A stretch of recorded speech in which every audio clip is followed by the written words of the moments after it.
Ini masuk semua? Masuk, Ustaz.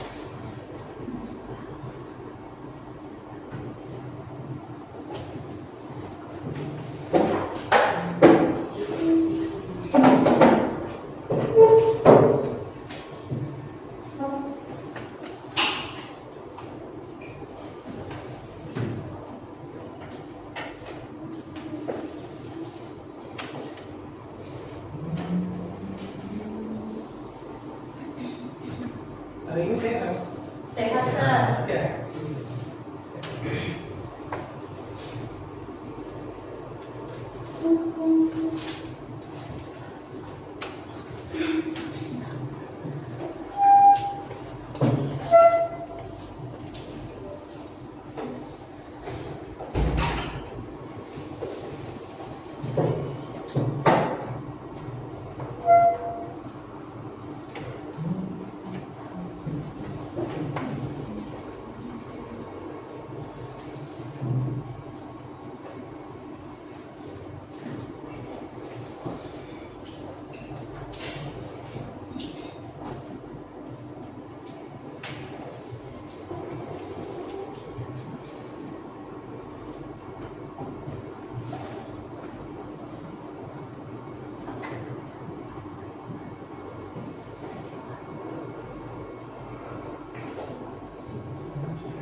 Saya akan masuk dulu ya. Kita lihat.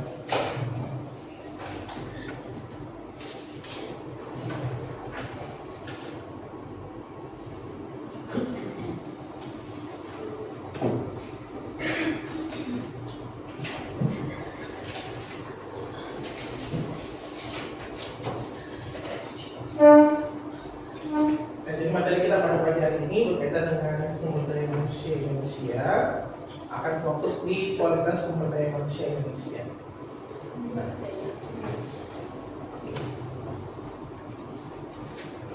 semua sudah masuk. Oke, ini sudah ada 3 yang masuk.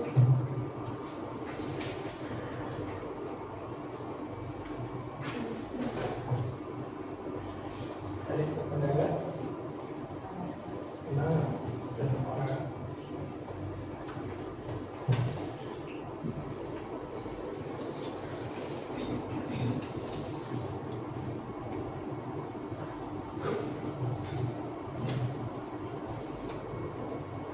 Sudah 8. Siapa yang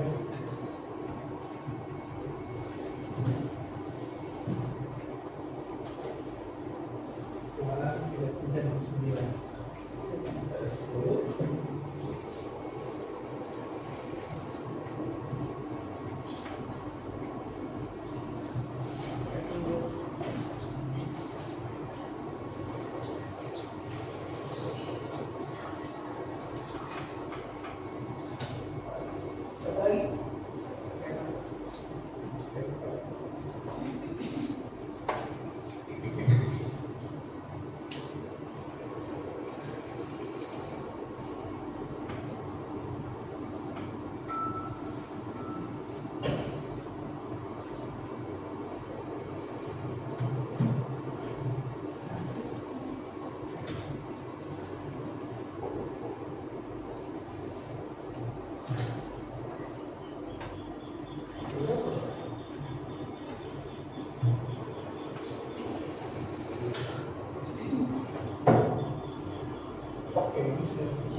Oke, jadi pagi ini sekali lagi kita akan masuk ke materi kualitas sumber daya manusia Indonesia. Bagian ini adalah bagian pertama dari materi pokoknya adalah sumber daya manusia Indonesia. Nah, jadi ada satu tujuan yang akan kalian dapatkan, itu mengidentifikasi faktor-faktor apa yang mempengaruhi kualitas sumber daya manusia. Nah, sebelum kita masuk, silakan. Gambar laki-laki dan perempuan bukan berarti perempuan atau laki-laki yang segitu laki-laki atau perempuan, ya fokus kepada emotnya dia. Nah, bagaimana posisi kalian pada saat ini?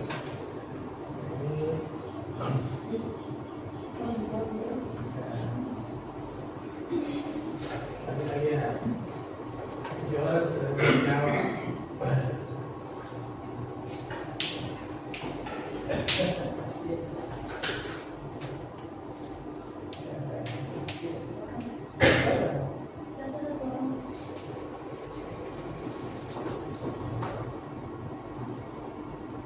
Ya, 9 orang semua bahagia. Orang lagi netral saja ya. Terima kasih. Oke, nah sebutkan satu kata ketika pikiranmu ketika mendengar istilah sumber daya manusia. Satu kata yang ada dalam pikiranmu ketika mendengar istilah sumber daya manusia. Satu kata saja ketika mendengar istilah sumber daya manusia. Satu kata.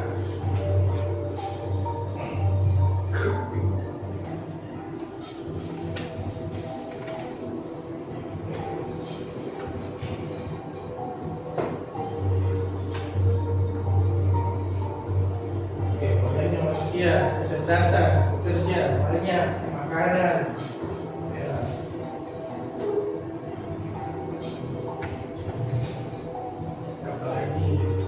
Ya, satu kata yang ada di dalam pikiran ini ada jawab petani, kerja, pintaran. Satu kata yang ada dalam pikiran ketika mendengar istilah sumber daya manusia. Berkembang biak. Iya kan? Masih ada satu lagi. Oke, semua sudah menjawab. Nah, jadi ketika kita mendengar, dan ini jawaban kalian ya, ketika kalian mendengar istilah sumber daya manusia yang ada dalam pikiranmu, ada yang menjawab berkembang biak, makanan, cara hidup, ada manusia, kepintaran, petani, pekerja, banyak, aset, kecerdasan, banyaknya manusia sama kehidupan. Nah, terima kasih. Jadi itu yang ada dalam pikiran kita ketika ada istilah sumber daya manusia. Nah, satu kata yang menurutku paling mempengaruhi kualitas hidup seseorang. Satu kata yang menurutmu paling mempengaruhi kualitas hidup seseorang. Jadi materi ini berkaitan sumber daya manusia dengan kualitas hidup. Ya, kualitas sumber daya manusia di Indonesia itu sangat berkaitan dengan kualitas hidup. Nah,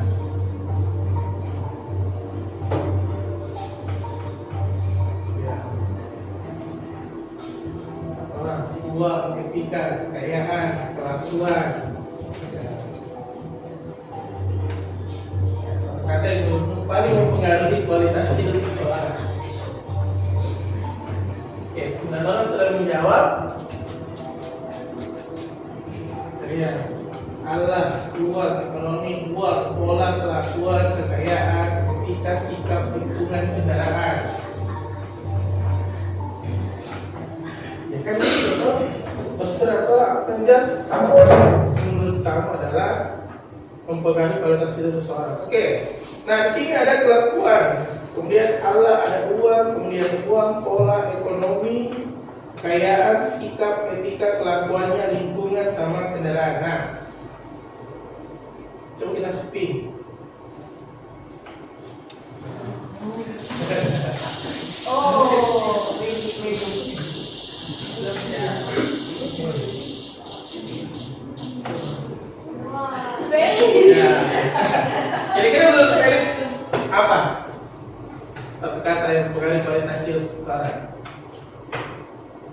to study. Pola. Nah, jadi bisa saja berkaitan dengan pola hidup ya. Itu yang dimaksud. Pola hidup akan mempengaruhi kualitas hidup seseorang. Oke, kita next. Nah, jadi ini salah satu bagian yang akan kita fokus bahas berkaitan dengan kualitas sumber daya manusia. Itu dipengaruhi oleh apa? Dipengaruhi oleh pendapatan, kesehatan, dan pendidikan. Yang ini akan menentukan kualitas hidup masyarakat, ya, baik di Indonesia maupun di negara-negara lainnya. Ya, jadi ini akan sangat berpengaruh pendapatan, kesehatan, dan pendidikan. Mengapa hal ini menjadi penting? Nah, sekarang kita lihat dulu video ini. Ya, lihat video saja ya.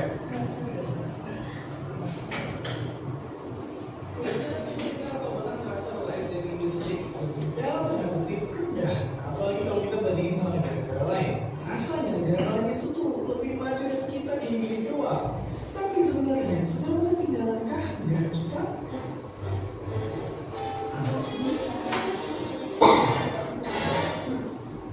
Di antara para tetangga kita di Asia Tenggara, produktivitas pekerja Indonesia menduduki ranking 5. Artinya dalam waktu yang sama, pekerja di negara ranking tertinggi Singapura bisa menghasilkan uang 5 kali lipat lebih banyak. Menurut penelitian sama, ini dipengaruhi sama kualitas SDM, dan tahun segini Indonesia menduduki peringkat 6. Selain itu sebenarnya bisa jadi salah satu faktor yang mengaruhi kualitas pekerja Indonesia dimulai dari eranya Presiden Soekarno. Waktu itu lulusan proklamator mengirim banyak mahasiswa luar negeri biar mereka bisa belajar dan pas pulang bisa bekerja di Indonesia. Tapi karena situasi politik yang memanas, banyak dari mereka yang malah bisa pulang ke negeri tercinta. Oke, tapi sekarang pertanyaannya, gimana biar SDM Indonesia jadi lebih berkembang? Simpelnya bikin orang-orang mau terus belajar, biar kemampuannya bakal terus berkembang dan meningkatin kualitas SDM. Nah, tapi biar ini kejadian, fasilitas di lingkungan juga harus memadai. Coba kita lihat negeri tetangga. Mereka punya program yang mendukung seluruh warganya buat terus belajar sepanjang hayat tanpa manusia. Bahkan kasih insentif buat warganya yang mau ikut pelatihan keterampilan. Hasilnya nyata. Bahkan pas pandemi, produktivitas kerja Singapura justru malah meningkat. Terus selain pendidikan, kesehatan juga harus terjamin. Soalnya kalau orang sakit, produktivitas juga bakal menurun. Di Indonesia sebenarnya udah ada beberapa usaha buat tingkatin kualitas SDM melalui pengelolaan yang tepat. Pengelola SDM ibarat mesin pesawat. Kalau mesinnya lancar, pilot bisa dengan mudah membawa pesawat ke tempat tujuan. Perusahaan bisa berinvestasi di pengembangan SDM-nya dengan ngasih pelatihan teknis sampai nyediain program kesejahteraan karyawan kayak di BUMN kita saat ini. Nah, kalau kualitas SDM meningkat, produktivitas pegawai juga ikut meningkat. Hasilnya perusahaan jadi untung dan bisa melayani kebutuhan listrik nasional dengan lebih baik. Kalian mungkin sering dengar dua kata ini, bonus demografi. Ya, sejak tahun segini, jumlah penduduk Indonesia berusia produktif tinggi dan jadi peluang besar buat meningkatkan ekonomi dan memajuin negara. Tapi sebenarnya hal ini juga bisa jadi bencana kalau sumber daya manusianya justru nggak terdidik. Nah, disinilah pemilih kita semua untuk terus belajar tanpa melihat usia.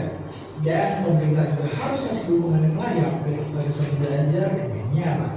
Dan seperti biasa, terima kasih.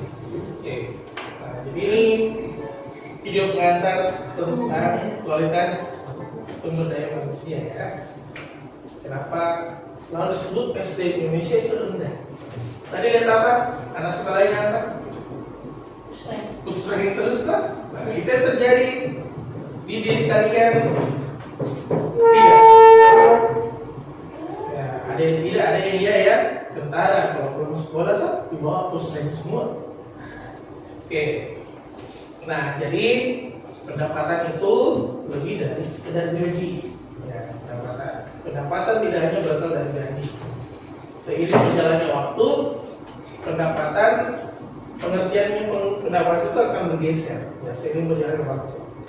Pendapatan akan diperoleh dari usaha sendiri atau berwirausaha. Nah, jadi kalau misalnya nanti di 10-15 tahun yang akan datang, kalian akan mendapatkan pendapatan, entah itu dari usaha sendiri atau berusaha atau bekerja. Ya, nanti akan ada itu. Nah, saat ini banyak orang yang membangun bisnis sehingga gaji bukan satu-satunya sumber pendapatan. Ya, jadi banyak tuh biasa lihat, dia orangnya PNS, tapi kok masih bikin usaha kecil. Ya, jadi dia tidak, pendapatannya itu bukan satu-satunya sumber dari gajinya, tetapi ada dari usahanya. Dia konten kreator di FB Pro misalnya, ya, pendapatan mereka dari mana? Ya, dari misalnya dari iklan-iklan yang masuk di video-video mereka. Nah, seperti itu. Nah, tingkat pendapatan berhubungan langsung dengan kondisi ekonomi penduduk. Ya, penduduk dengan tingkat pendapatan yang tinggi, ya kalau tinggi pendapatannya itu bisa memenuhi kebutuhan dasarnya. Contoh tadi semua kurang. Ya, dalam hitungan jam Indonesia beberapa saat itu misalnya sudah dapat 4, ya kan, seperti itu. Nah, sehingga kebutuhan dasar seperti makanan, kemudian pakaian, tempat tinggal yang utama ini dapat terpenuhi. Jadi sekali lagi pendapatan lebih dari sekedar gaji, bukan cuma sekedar gaji. Nah, bagaimana cara mengukur pendapatan masyarakat? Pertama ada namanya pendapatan per kapita. Ya, ini membandingkan jumlah kekayaan, ya, jumlah kekayaan negara dengan jumlah penduduknya secara keseluruhan. Jadi kalau misalnya kekayaan negara misalnya 1 juta, terus penduduknya 200 juta, kekayaannya pendapatannya kira-kira berapa? Anggaplah ya 1 miliar lah dengan penduduk 200 juta. Nah itu hasil bagi 1 miliar dengan 200 juta ini, itulah rata-rata pendapatan per kapita. Jadi rata-rata. Nah kemudian sumber pendapatan, misalnya dari gaji, dari usaha, dari bisnis online, investasi atau ekonomi kreatif. Investasi itu seperti apa? Misalnya dia main saham, ya itu salah satu contoh investasi. Ekonomi kreatif dia misalnya apa? Contoh bikin kerajinan dari tanah liat, ya, kerajinan dari bubur kertas. Nah itu adalah salah satu contoh ekonomi kreatif. Nah kemudian dampak ekonomi, kemampuan memenuhi kebutuhan dasar dan meningkatkan kualitas hidup. Nah, apa yang terjadi kemarin ketika Menteri Keuangan diganti? Kalau kalian memperhatikan pasarnya, ketika Menteri Keuangan diganti, ini akan berkaitan dengan pendapatan. Salah satunya apa? Ketika Menteri Keuangan diganti, harga saham di IHSG itu turun. Luar biasa pengeluarannya, orang menarik dananya. Kenapa? Karena ini dampak ekonomi. Ya, pergantian Menteri Keuangan itu akan memberikan dampak ekonomi pada suatu negara. Contohnya Indonesia. Ya, kenapa? Karena investor itu masih melihat peluang ketika melihat siapa pengganti Menteri Keuangan yang baru. Ya, siapa Menteri Keuangan yang baru? Bagaimana investor bisa percaya kepada kinerja dari Menteri Keuangan yang baru? Itu sangat berkaitan dengan bagaimana mengukur pendapatan masyarakat. Nah, selanjutnya ada namanya kesehatan. Nah, ini adalah salah satu modal utama produktivitas. Siapa yang mau sakit? Nggak ada yang mau sakit, kecuali mau sakit jadi-jadian, sengaja sakit, sampai pergi sekolah. Nah, kita tidak ada yang mau sakit. Nah, kenapa? Karena ini adalah modal utama produktivitas. Kalau kita sehat, ya, kalau kita sehat, kita dengan mudah beraktivitas. Ya, bagaimana cara jaga kesehatan ya? Salah satunya kalau misalnya kita anak sekolah, ya tidur lebih cepat, kita begadang. Nah, saya kurang tahu, ya, apakah di 10 atau 15 tahun yang akan datang kalian bisa menerapkan gaya hidup sehat? Ya, kenapa? Karena kesehatan itu tidak lepas dari gaya hidup. Contohnya misalnya, kakak kesipan dulu suka sekali minum es teh manis, akhirnya sekarang gemuk. Ya, ternyata ya teh itu punya dampak terhadap bagaimana tubuh mencerna makanan. Nah seperti itu salah satu contohnya yang bisa sendiri. Dan dulu karena gaya hidupnya Mister senang sekali dengan ST, ya maka ya kondisinya seperti ini. Ya, jadi seperti itu. Nah itu salah satu gaya hidup. Ya. Gaya hidup sering nongkrong itu salah satu contoh gaya hidup. Kita akan mempengaruhi kesehatan. Nah, dengan adanya fasilitas kesehatan yang memadai, contohnya tenaga medis itu dengan fasilitas kesehatan, suatu daerah yang punya fasilitas kesehatan itu penduduknya pasti akan lebih baik kehidupannya. Nah, apa contoh? Berobat tidak harus pergi ke kota besar, ya, karena di daerahnya ada. Kalau di daerahnya sudah bisa memenuhi kebutuhan kesehatannya, ya itu pasti akan membuat penduduknya itu lebih sejahtera. Tapi kalau misalnya kemana-mana, ya, fasilitas di puskesmas misalnya tidak memadai, nah itu akan menyebabkan penyakit kesehatan penduduk. Nah, anak-anak sekalian, bagaimana cara melihat parameter kesehatan penduduk? Yang pertama adalah kematian bayi. Ya, kematian bayi ini ditandai dari kelahiran. Ya, kelahiran. Ini kelahiran bayi itu punya standar. Ya, kalau ada terjadi kematian bayi pasti diusut. Kenapa bayinya bisa meninggal? Salah satu faktornya bisa jadi adalah tingkat kesehatan ibunya, kemudian tingkat gizi dari keluarganya. Padahal ketika dicek-cek baik, pas bayi meninggal, nah, pasti itu akan menjadi salah satu indikator parameter bagaimana cara mengecek kesehatan penduduk. Itu yang pertama. Kemudian angka harapan hidup. Angka harapan hidup ini usia rata-rata seorang bayi yang baru lahir itu mencapai usia tertentu hingga meninggal dunia. Ya, makin tinggi angka harapan hidup saat lahir, makin tinggi tingkat kesehatan penduduk. Jadi nanti yang perempuan kalau hamil jaga kesehatan. Nah, seperti itu kalau sudah dewasa menikah nanti ya. Itu. Jadi karena itu akan menentukan ya angka harapan hidup. Nah, maka seperti itu. Itu salah satu parameter kesehatan penduduk ya. Nah, kesehatan mental ini juga sangat pentingnya. Ya. Jadi selain angka harapan hidup, tingkat kelahiran bayi, ya, kesehatan mental ini sangat penting. Contoh, kalau misalnya kelas suka dibully, itu akan mempengaruhi kesehatan mental seseorang. Nah, jadi perasaan senang, perasaan nyaman ketika berada di sekolah misalnya di tempat kerja atau di lingkungannya, nah itu akan mempengaruhi kesehatan mental seseorang. Kalian kalau suka dibully, senang tidak? Kalau suka dibully, senang atau tidak kalau dibully? Ada yang suka atau? Kalau ada yang dibully pasti marah atau? Nah itu akan mempengaruhi.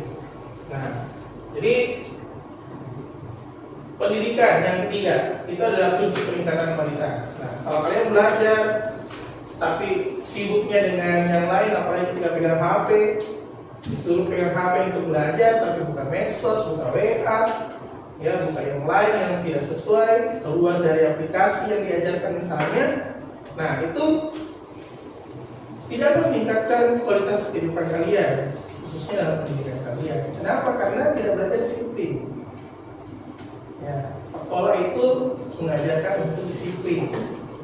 Saya senang kemarin lihat beberapa story orang tua yang memaksa anaknya untuk belajar, karena sekolah adalah untuk disiplin. Maka selesaikan PR-mu, selesaikan tugasmu, baru kau pergi main. Saya suka yang seperti itu. Ya seperti itu. Kenapa? Karena pendidikan adalah kunci untuk peningkatan kualitas hidup. Ya. Kualitas hidup kalian saat ini akan dilihat di 10-15 tahun yang akan datang. Kalau kalian main-main, ya mungkin 10-15 tahun juga ya akan main-main juga. Ya, kualitas hidupnya ya mungkin seperti itu saja. Nah, kualitas hidup itu di bidang pendidikan yang dari mana? Dari pendidikan formal. Pendidikan formal saya seperti ini di sekolah. Yang pendidikan non formal di lembaga-lembaga kursus. Kalau di informal itu ada juga informal itu di keluarga. Ya. Formal, non formal, sama informal itu semua posisi pendidikan. Formal di sekolah, non formal kalau kalian khusus atau les. Non formal, informal itu di keluarga. Nah, jadi pendidikan juga dari keluarga. Ingat, kalian belajar pertama kali dari mana? Dari keluarga. Kalian belajar merangkak, nggak lihat TV toh? Pasti belajar dari orang tua. Nah, seperti itu. Nah, apa tujuan pendidikan? Menambah pengetahuan dan keterampilan penduduk melalui pendidikan yang berkualitas. Nah, ini yang sementara terus diupayakan oleh pemerintah melalui Kementerian Pendidikan Dasar dan Menengah. Berupaya meningkatkan kualitas pendidikan supaya yang di kota sama di pelosok bisa sama.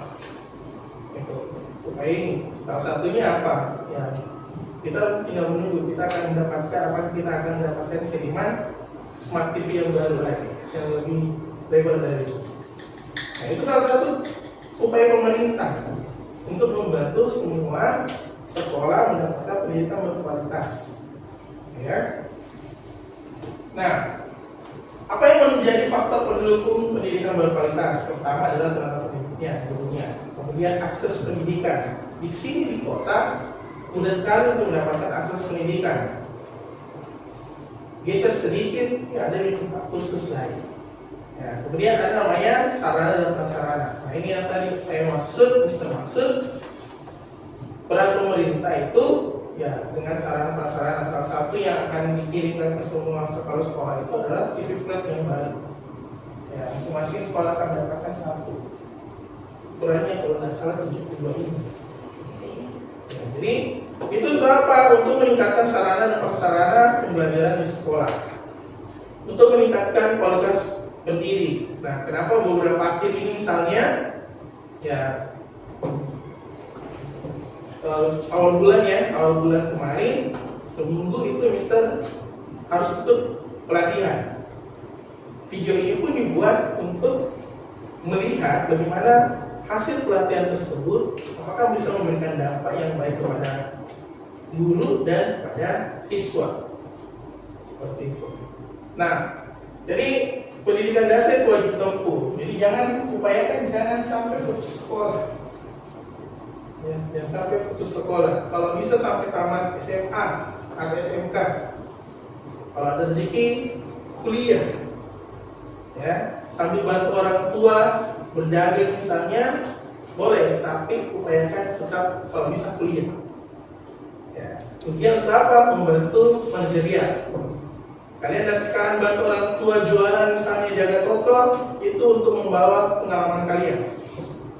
Jadi ketika pengalaman kalian yang kalian dapatkan di kehidupan sehari-hari dengan yang ada di bangku kuliah nantinya, di bangku pendidikan yang lebih tinggi, itu akan membantu kalian mengembangkan usaha orang tua.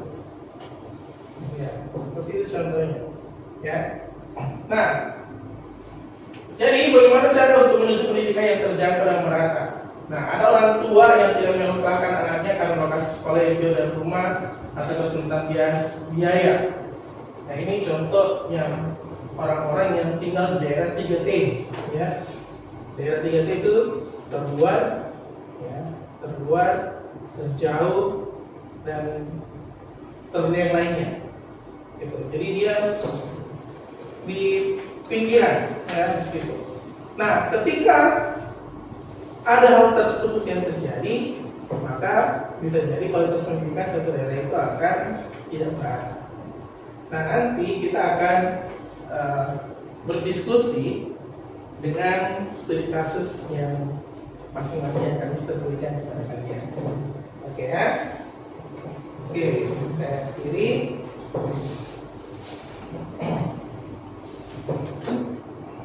Nanti Mister akan bagi kelompok untuk studi kasusnya.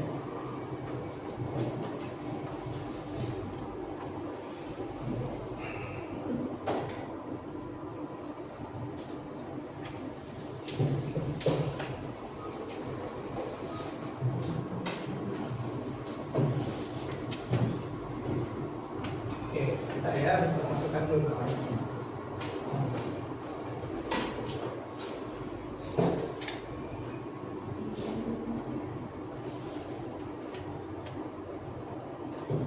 Hari ini masuk semua tak?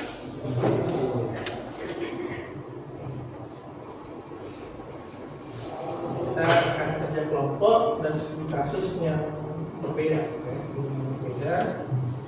sehingga nanti masing-masing kelompok akan menyampaikan informasi berkaitan dengan hasil diskusi kelompoknya berkaitan dengan studi kasusnya.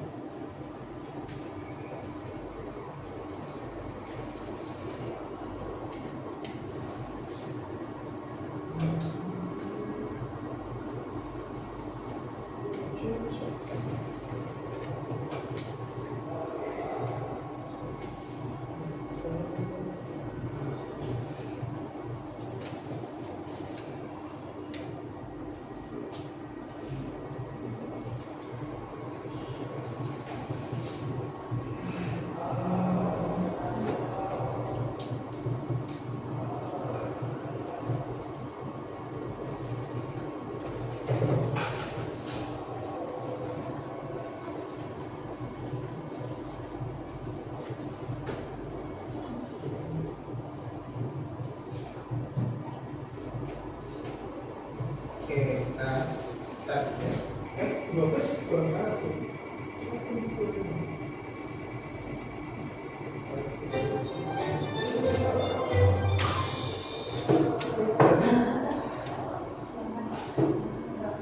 Kurang 1.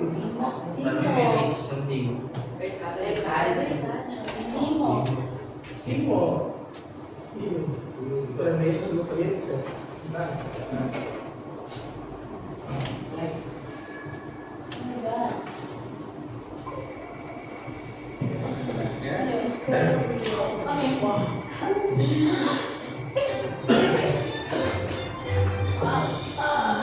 Oke, kita sudah membagi kelompoknya.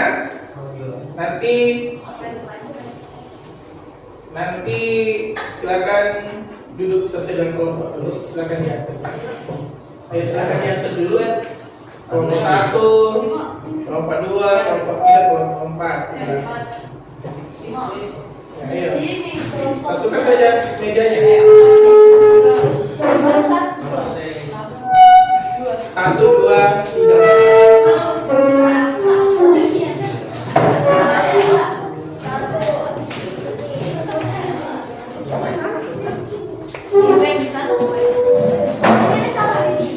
Kelompok 1, kelompok 2, 3, kelompok 4.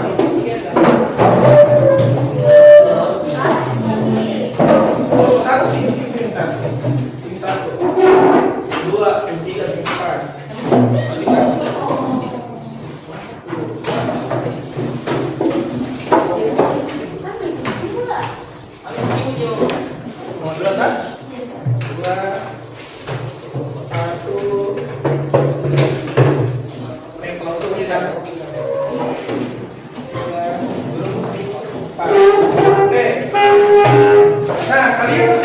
Setiap kelompok itu mendapatkan studi kasusnya yang berbeda,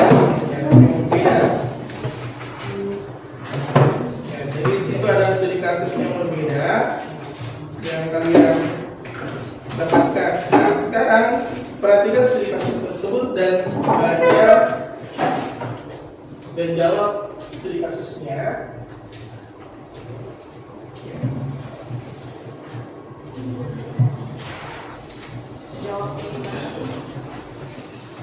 Kita jawab ke apa saja, ya. Ini presentasikan, ya. Nanti tinggal tambahkan Mister ya, tambahkan apanya Mister. Jadi fokus ke situ ya. kalian fokus ke studi kasus masing-masing. Jadi waktu mengerjakan, silakan kerjakan. Satu orang bikin terus bagikan linknya supaya sama-sama masing-masing dapat di bagian, ya. Seperti itu.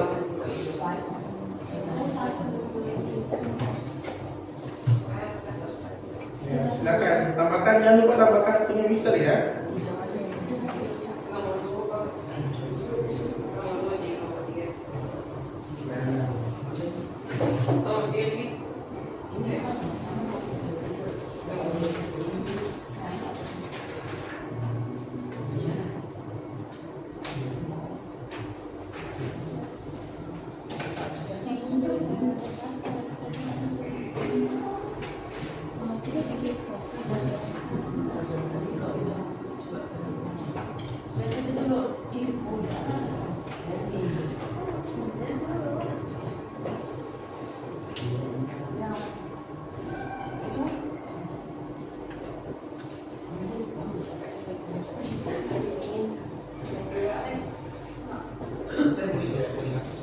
Itu studi kasusnya ini. Tulis saja studi kasus 1, judulnya saja. Hah? Di keterangannya itu studi kasus 1, apa judulnya? Apakah namamu ya?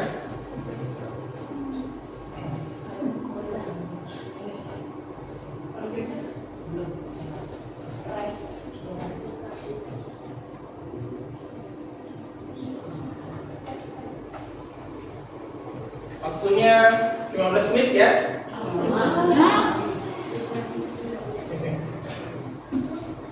Waktunya 15 menit.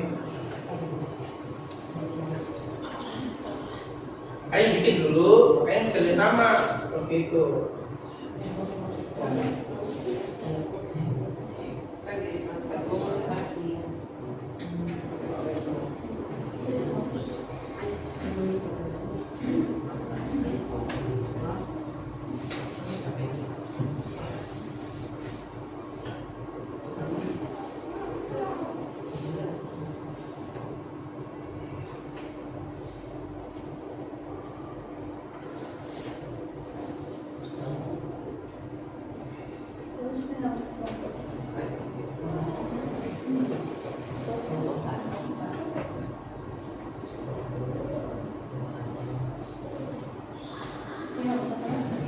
Jangan lupa tambahkan dengan Mister ya. Aku punya Mister yang belajar ID.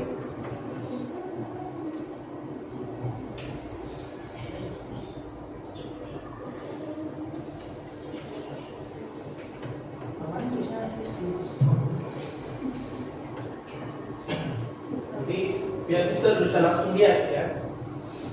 Kita yang kalian di situ.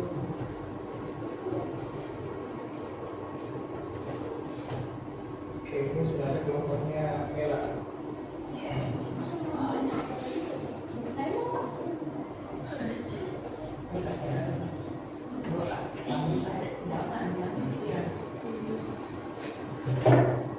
Karena kan studi kasus kalian itu beda-beda semua.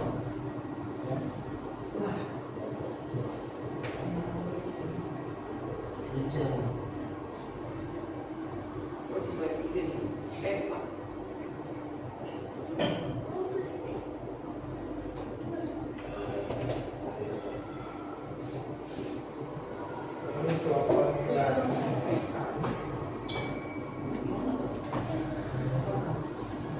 yang lain jangan lupa ya. Aku belajarnya Mister ya.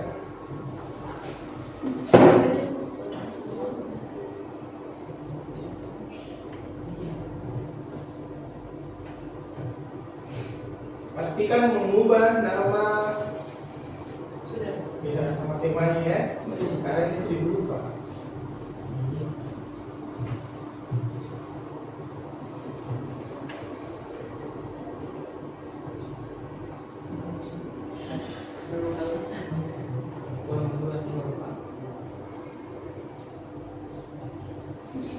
Yang ini yang Februari SPD 42 ya. Akun kampanye.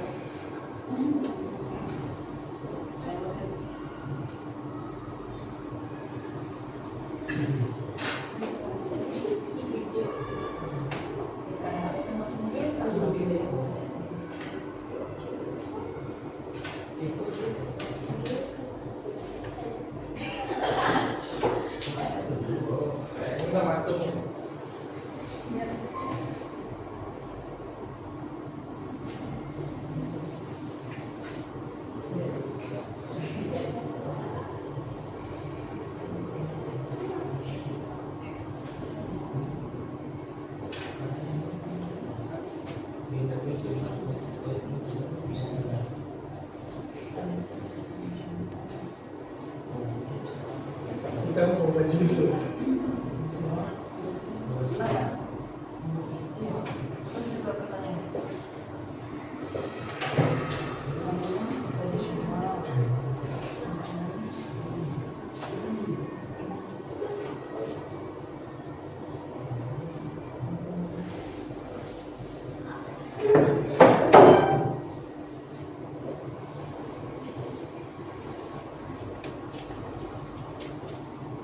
Service, yang pertama kan?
Kita dihapus mengikut slide-slide yang dipakai.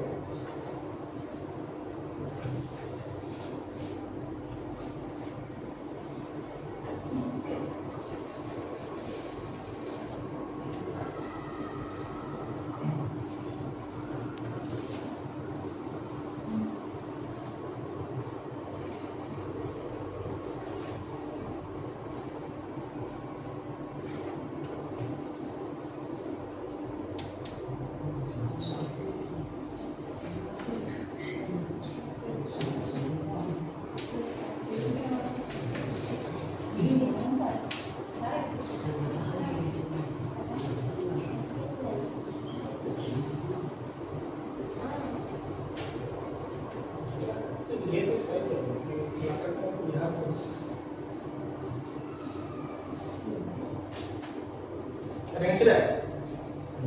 Jangan lupa ya tambahkan misalnya nanti kalian tampilkan dari sini.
Kalian bisa cek buku juga. Kalau misalnya mau cari kondisi buku mereka mengatakan ini yang ada di nomor 1 di halaman 15.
belajarnya?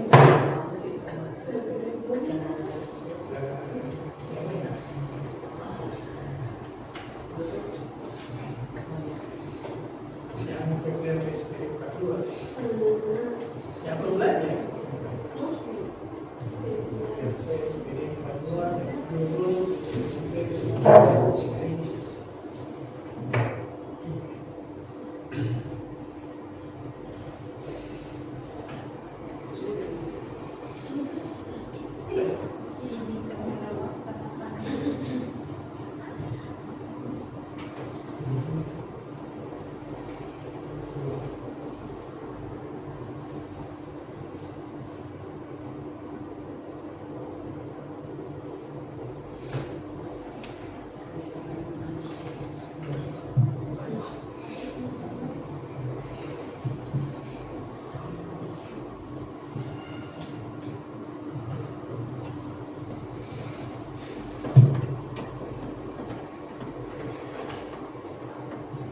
kelompok 1 sudah? Sudah? Nah ini kelompok tinggal kelompok 4 sudah masuk.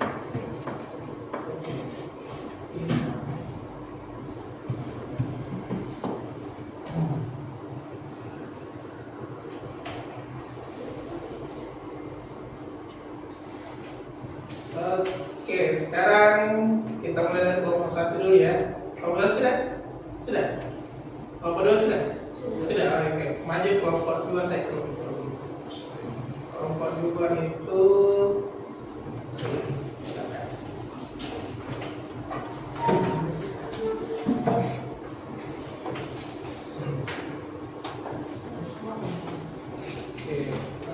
kelompok 2.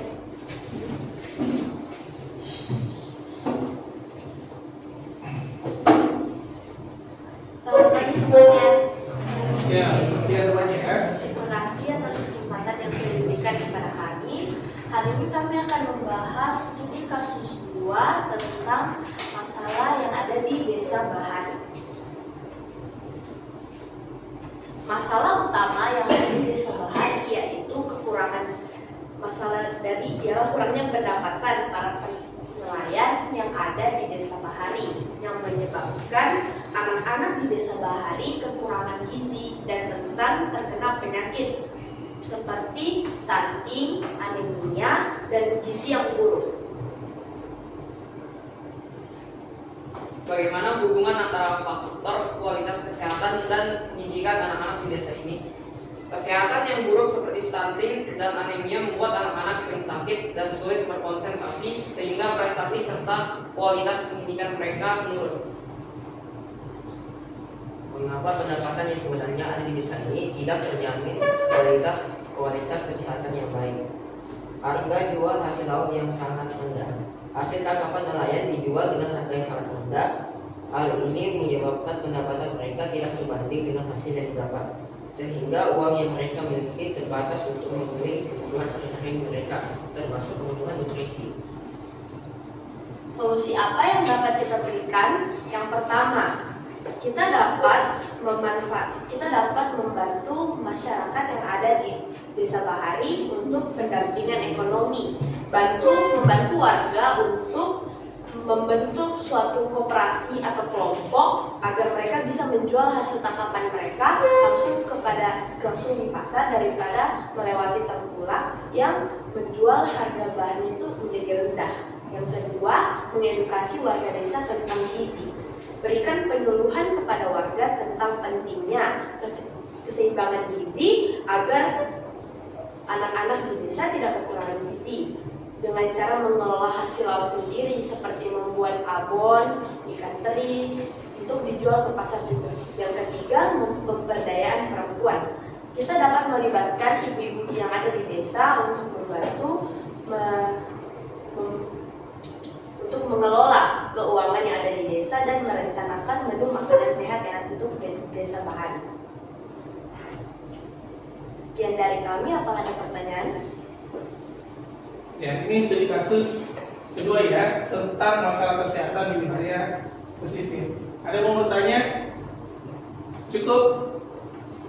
Cukup ayo kita beri plus dulu. Silakan kembali kelompok 1 sudah. Kelompok berapa lagi yang mau duluan? Kalau kelompok 1 belum siap.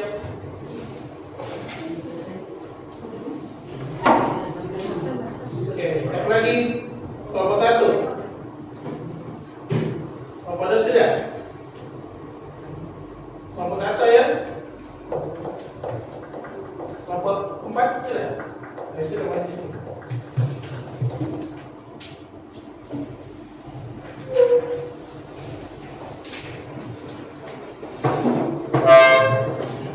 Oke, ini secangkir kopi pahit di Desa Subur.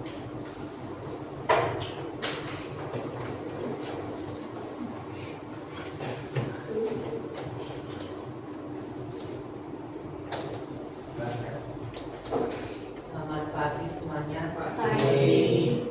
Kita akan membahas tentang secangkir kopi pahit di Desa Subur. Desa Subur adalah desa yang sangat subur dan terkenal dengan perkebunan kopinya. Namun sebagian besar petani di desa ini masih menggunakan cara tradisional dan tidak memiliki pengetahuan tentang cara meningkatkan kualitas panen. Akibatnya pendapatan mereka rendah. Banyak anak di desa ini harus membantu orang tuanya di kebun setelah pulang sekolah, sehingga waktu belajar mereka sangat sedikit. Selain itu, akses terhadap air bersih di desa ini terbatas, sehingga banyak warga menderita penyakit kulit dan pencernaan. Kondisi ini menjadi lingkaran setan yang sulit diputus. Yang pertama, identifikasi masalah yang berkaitan dengan faktor pendapatan, pendidikan, dan kesehatan di Desa Subur. Pendapatan, hasil panen rendah karena cara tradisional. Pendapatan petani kecil. Pendidikan, anak sering membantu di kebun. Waktu belajar berkurang. Kesehatan, akses air bersih terbatas. Banyak warga terkena penyakit kulit dan pencernaan. Pertanyaan kedua, bagaimana ketiga faktor ini saling berhubungan dan mempengaruhi satu sama lain? Pendapatan, pendidikan, dan kesehatan itu saling tersambung. Karena pendapatan orang tua kecil, mereka jadi tidak bisa belajar dengan baik. Waktu belajar mereka juga terganggu karena harus membantu orang tuanya untuk menambah pendapatan orang tuanya. Jadi waktu belajarnya sedikit dan pendidikannya jadi kurang. Yang terakhir, banyak yang sakit karena air bersih susah. Kalau sakit, orang tua kerja jadi tidak maksimal dan anak-anak juga belajar jadi kurang. Ketiga faktor itu terulang-ulang terus dan masalahnya tidak selesai-selesai. Pertanyaan ketiga, menurut kalian masalah yang mana harus diselesaikan terlebih dahulu untuk memutuskan kembali setan ini? Mengapa? Masalah yang dimutuskan sebaiknya diprioritaskan terlebih dahulu. Alasannya, dengan pendidikan yang lebih baik, maka pengetahuan yang kualitas panen naik, warga mampu memperbaiki kesehatan dan akses air bersih. Yang keempat, merumuskan solusi komprehensif dan melibatkan ketiga faktor tersebut untuk membantu Desa Subur. Solusi komprehensif: tingkatkan pendapatan petani lewat pelatihan pertanian modern, sediakan program pendidikan fleksibel agar anak tetap sekolah, serta perbaiki akses air bersih dan pelayanan kesehatan. Dengan begitu, ketiga masalah bisa teratasi secara bersamaan. Sekian, terima kasih. Ada pertanyaan? Apakah ada tanggapan untuk kelompok 4? Cukup ya? Oke, kita beri aplaus untuk kelompok. Sekarang kelompok 3. Oke, maju kelompok 3.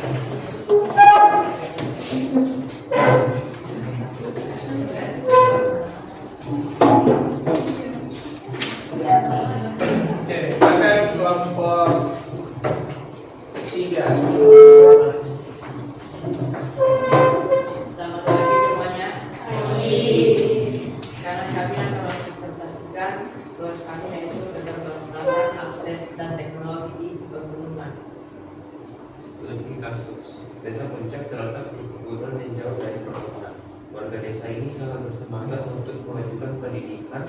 Sekolah di desa ini sudah memiliki guru-guru yang berkompeten. Namun, desa ini tidak memiliki akses internet yang memadai dan listrik sering padam.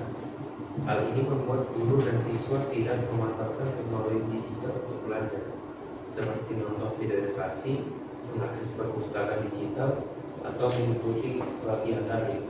Keterbatasan ini membuat siswa di desa Puncak sulit bersaing dengan siswa di daerah lain. Yang pertama, identifikasi masalah utama yang dihadapi oleh siswa dan guru di desa Puncak. Masalah utama yang dihadapi siswa dan guru di desa Puncak adalah tidak memiliki akses internet yang memadai dan listrik yang sempat. Bagaimana membuka antara ketersediaan infrastruktur atau teknologi dan listrik dengan kualitas pendidikan. Penggunaan teknologi dan listrik sangat berpengaruh untuk kualitas pendidikan karena dapat digunakan untuk mengakses pelajaran seperti menonton video edukasi, mengakses perpustakaan digital, atau mengikuti pelatihan secara daring. Pertanyaan ketiga, bagaimana dampak dari masalah ini terhadap kesempatan kerja para lulusan desa Puncak di masa depan? Para lulusan dari desa Puncak akan kesulitan menggunakan teknologi karena di desa Puncak internet dan listrik sulit diakses. Pertanyaan keempat, solusi apa yang dapat kalian usulkan untuk mengatasi masalah keterbatasan akses di desa ini? Pertama, membangun pembangkit listrik yang memadai di area sekitar. Contohnya seperti pembangkit tenaga listrik angin dengan menggunakan kincir angin. Kedua, penyediaan perangkat satelit internet. Sekian dari saya. Terima kasih. Oke, terima kasih untuk kelompok 3. Oke, boleh plus dulu kelompok 3. Next, kelompok 1. Ada pertanyaan? Ada pertanyaan? Tidak. Oke, lanjut. Next ke kelompok 1.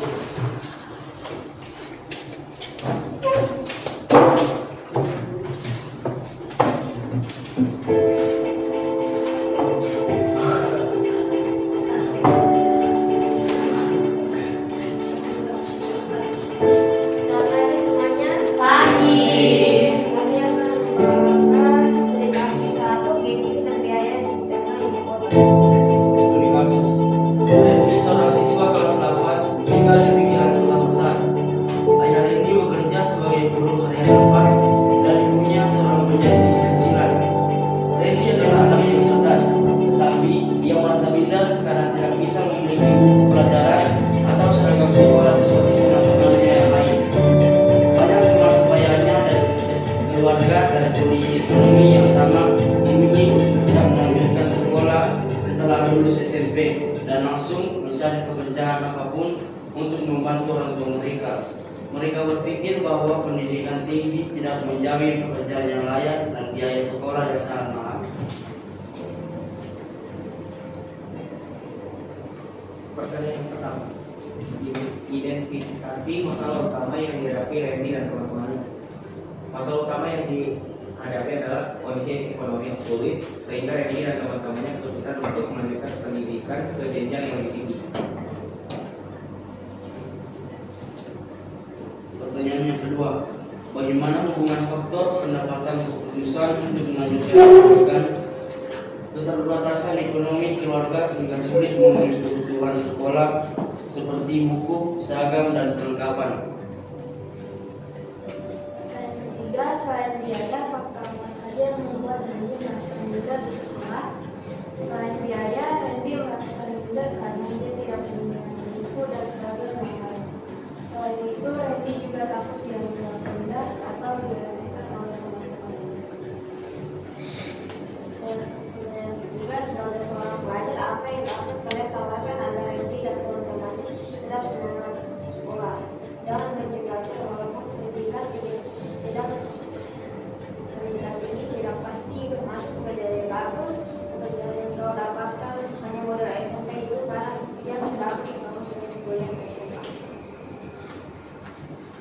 terima kasih atas pencerahan. Ada yang bertanyakan? Cukup? Oke, terima kasih untuk kelompok 1. Kita beri aplaus.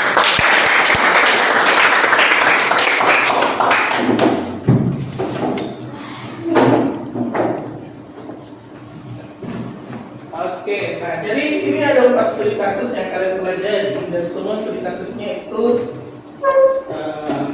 berbeda-beda. Saya sedikit di sini. Nah, sebagai seorang pelajar, apa yang dapat kalian tawarkan agar Randy dan teman-teman tetap semangat bersekolah? Nah, di sini statementnya dari kelompok 1 adalah jangan berhenti belajar walaupun pendidikan tinggi tidak pasti masuk pekerjaan yang bagus. Pekerjaan yang mendapatkan hanya modal SMP itu kadang tidak sebagus kamu selesai atau kuliah atau SMA. Nah, ini ada yang yang sekaitan dengan ini adalah sebuah statement. Ya. Jadi pendidikan tinggi belum tentu ya di sini memberi pekerjaan yang bagus. Ya, seperti ini. Nah, ini adalah hasil pendapat dari kelompok 1 sekaitan dengan studi kasusnya si Randy. Oke, terima kasih. Ini adalah hal yang menarik ya. Oke, nah jadi kualitas hidup seseorang itu, kualitas hidup sumber daya manusia itu sekali lagi ditentukan dari apa? Dari pendidikan, kemudian dari kesehatan, kemudian dari pendapatan. Hari ini, ketika kalian berupaya yang lebih baik, sekali lagi 10 sampai 15 tahun yang akan datang, kalian pasti bisa merubah kualitas hidup kalian. Ya, kualitas sumber daya kalian sebagai manusia. Sehingga ketika di masa yang akan datang 10 atau 15 tahun yang akan datang, ketika kalian sudah bekerja atau berupaya mendapatkan pendapatan yang baik, kalian pasti bisa melihat mana hal-hal yang bisa diperbaiki di masa ini sehingga di masa depan tidak akan berubah kembali. Nah, terima kasih untuk semua kelompok. Ayo sekarang kita berdoa. Tempat studi kasus ini akan memberi kita pengalaman ketika kita akan berada di wilayah-wilayah tersebut. Kita tidak tahu suatu saat siapa yang akan ada di daerah perkotaan, siapa yang akan ada di daerah pedesaan, siapa yang ada di daerah pegunungan, dan siapa yang ada di daerah pesisir. Semua punya peluang dan tantangan yang berbeda. Oke, nah terakhir, apa ada yang bertanyakan sebelum kita refleksi? Ya, sekitar hari ini. Nah, di bagian akhir ini saya akan bertanya, hal apa yang kalian pelajari sekaitan dengan kualitas sumber daya manusia? Hal apa yang kalian pelajari? Ada yang mau berpendapat? Ya, ada yang mau berpendapat? Kalau masih malu-malu berpendapat, buka kembali slide-mu, masing-masing tuliskan di belakangnya. Apa yang saya pelajari? Ya, buka kembali slide-mu, apa yang saya pelajari. Itu bagian refleksi kita pada hari ini. Apa yang saya pelajari di belakangnya, di slide kalian yang tadi, apa yang kalian pelajari sekaitan dengan kualitas sumber daya manusia. Ya, seperti itu. Sekaitan dengan kualitas sumber daya manusia. Masing-masing menuliskan ya.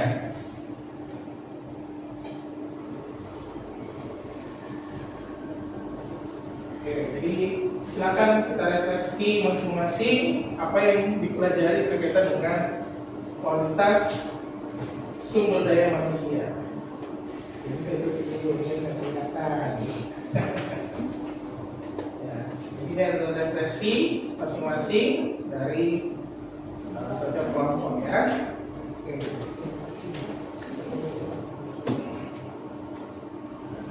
Refleksi kalian secara pribadi.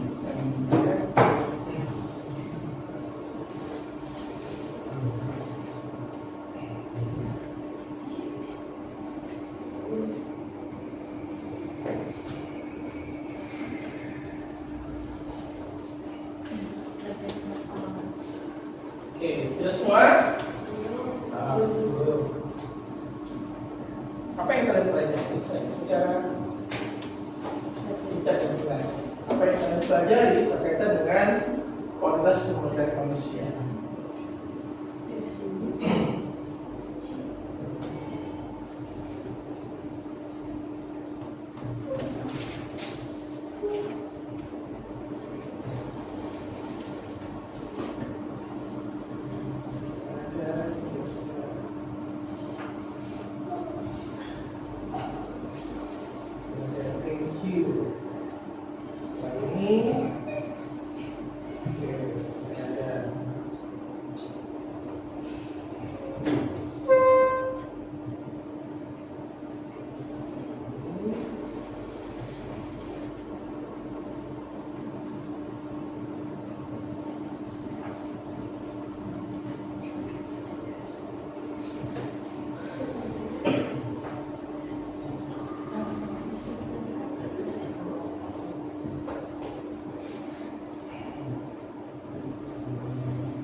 Sudah semua?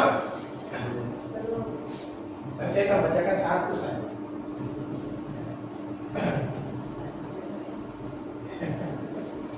Terus nanti dibacakan seleksi. Ya. Ini apa yang ada di sini?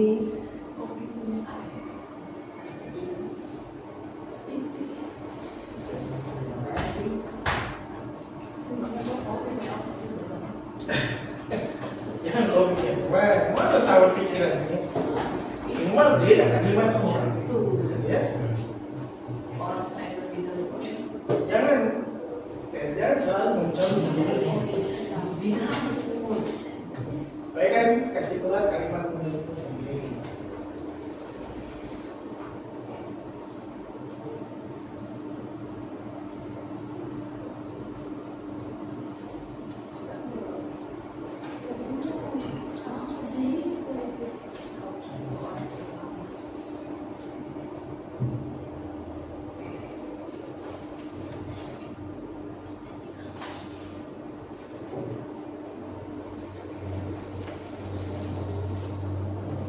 Bapak Ibu sudah? Ini sendiri belum.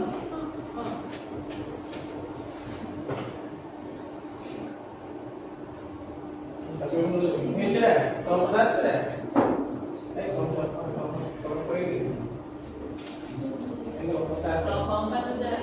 Kelompok 4 sudah. Kita cek yang kelompok 4 ya. Kopi. Oke, nah untuk kelompok 4 hasil refleksinya adalah pendidikan sangat penting. Semua masalah ada solusinya. Pendidikan kunci peningkatan kualitas kehidupan. Nah, jadi pendidikan itu penting. Jadi kalau kalian menyadari pendidikan itu penting, berarti apa yang harus dirubah? Ya, harus belajar lebih baik. Kalau ada tugas dikerjakan, jangan buat tugasnya asal-asalan. Ya, jangan ambil tugasnya nyontoh di ChatGPT saja. Ya. Langsung plek, padahal belum tentu benar. Itu harus dianalisis dulu. Oke, jadi hari ini kita sampai di sini. Minggu depan kita akan lanjutkan dengan upaya peningkatan kualitas sumber daya manusia. Jadi upaya. Kalau tadi kita belajar tentang kualitas sumber daya manusia, di pertemuan selanjutnya kita akan belajar tentang upaya bagaimana meningkatkan kualitas sumber daya manusia Indonesia khususnya. Oke, kalau sudah tidak ada, sebentar sebelum keluar, tolong dirapikan kembali kursinya dan silakan evaluasi. Kenapa, Bis?